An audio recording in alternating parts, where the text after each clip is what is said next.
cemetery, uh, sometimes called the Collins Cemetery, sometimes informally called the Rumley Cemetery.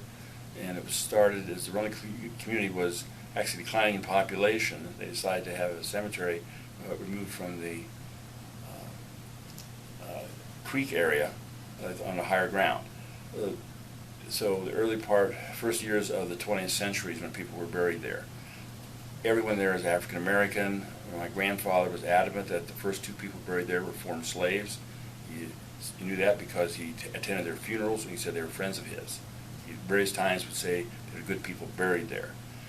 When the cemetery was it stopped to burying anyone there, in sometime in late 1920s, and they weren't having much assistance with digging graves. My grandfather went out with a farm shovel and helped dig the last grave at that cemetery.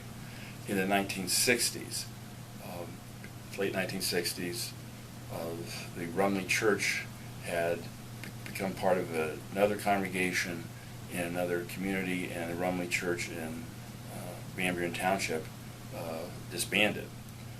At that time, there was concern that whether or not the township trustees would mow the lawn, the grass at that cemetery, and my grandfather asked if they would not do that, would I mow the grass there, which I agreed to do.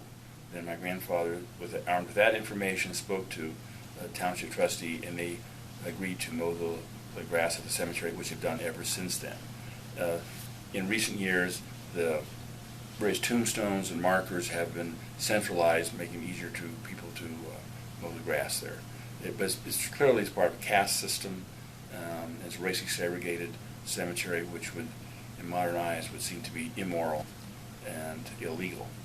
In 1909, when my great-grandmother died, there was serious discussion of having her buried in that cemetery.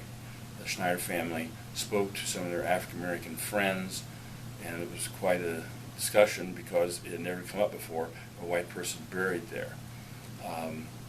And the decision